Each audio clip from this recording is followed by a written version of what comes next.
Alright, so it's fight week, and on Sunday, we have a good one coming up between Gervonta Tank Davis and Isaac Cruz. In this video, I'm just going to give you all a few pointers on what to look for in the fight, who I think will win, and what the fighters can do what both fighters can do to be able to win this fight. So, without further ado, let's get into it. What's up, guys? KT here, back at it with another video. Back at it with another prediction video. Today, we're talking boxing. Gervonta Tank Davis, obviously one of the best fighters in the world. Champion at 140, a champion at 135, champion at 130. Is going against a pretty unknown opponent, but a pretty good opponent in Isaac Cruz on Sunday on Showtime pay-per-view. Starting off with Isaac, of course, start off with the challenger. He's relatively unknown. He's 22-1 with 15 KOs. But from what I watched from Isaac Cruz before, I've watched a couple of his fights. I watched the one against his most recent one against Francisco Vargas.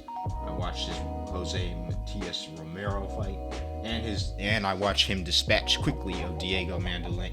How do you say his name? Diego Mandalego? Magnaleno. I watched him dispatch of Diego Magnaleno quickly in that brutal knockout win.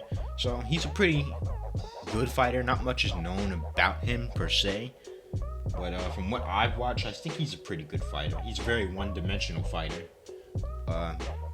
Let's just say he's a guy that's going to be coming into this fight looking to throw a lot of punches with power.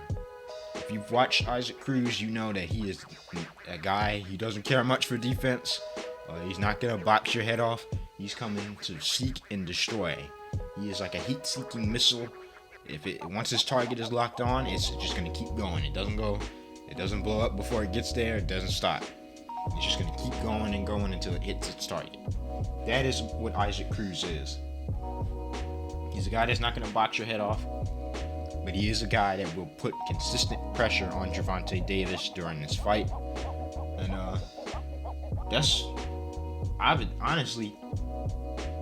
really the first time. This is really going to be the first time we've seen Tank against a guy who puts pressure against him.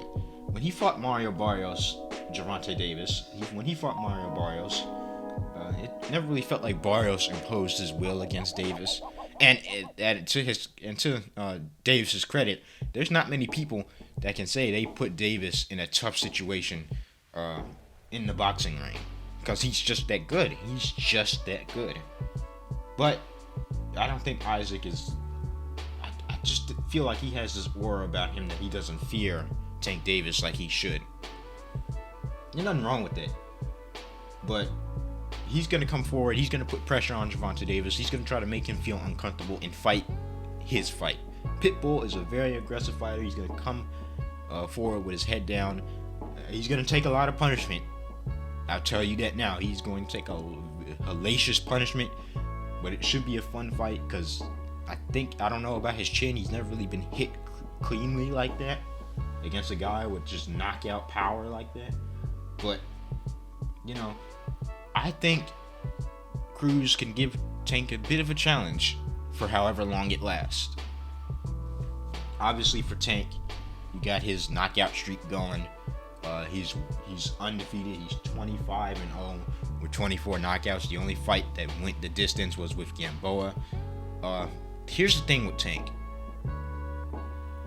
The thing with Tank is you don't have to do anything wrong to lose against him.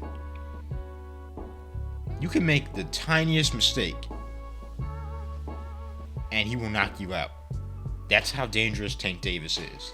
We saw it against Santa Cruz. He made one little mistake.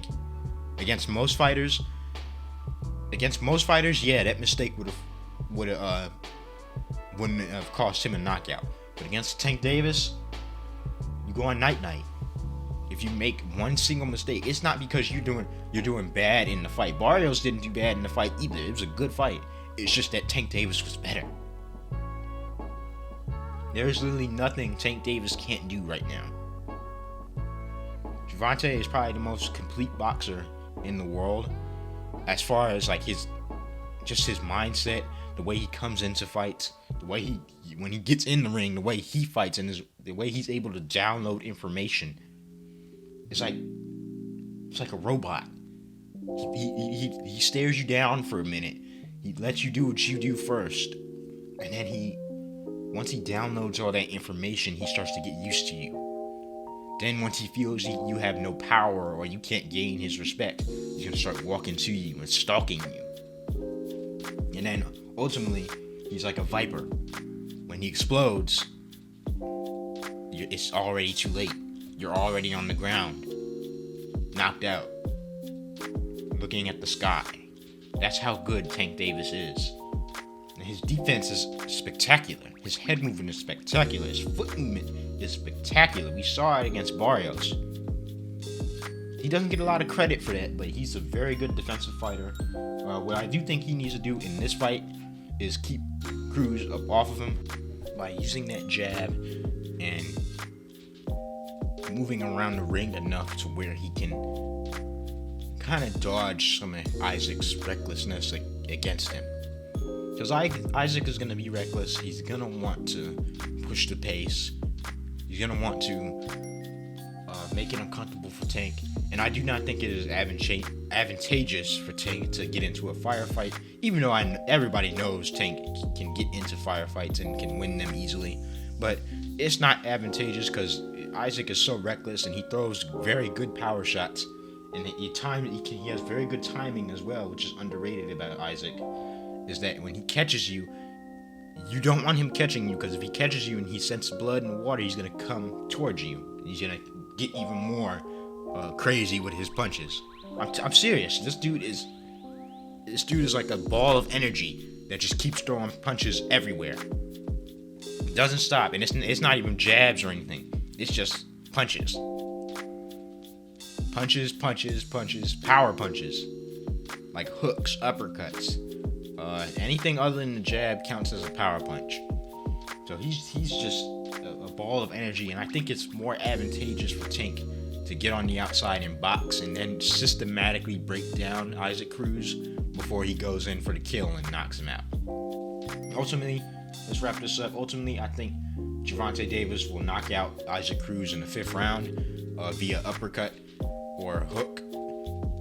Because Isaac is not defensively sound. He has a good chin, but there's been a lot of fighters with good chins against Gervonta Tank Davis, and they still haven't. Most of those fighters haven't went the distance with Tank. He's knocked them out. He's knocked them all out the same. So having a good chin can only take you so far. You need to have some sort of defense. Cruz doesn't have that per se. He has good head movement when he's throwing his shots, but I feel like he could get caught in between the middle of his shots and get put down. So I got Tank by knockout in the 5th round via uppercut or hook. Yeah. But let me know what you guys think in the comment section for your prediction on this fight. I hope you guys enjoyed. Make sure you hit that notification bell so you get notified every time I drop another one of these boxing videos. Subscribe to the channel as it helps me make more content. Share this video with your friends and family because it's fight week, and get everybody involved watching this fight on Sunday. And I will see you guys in the next video. Peace.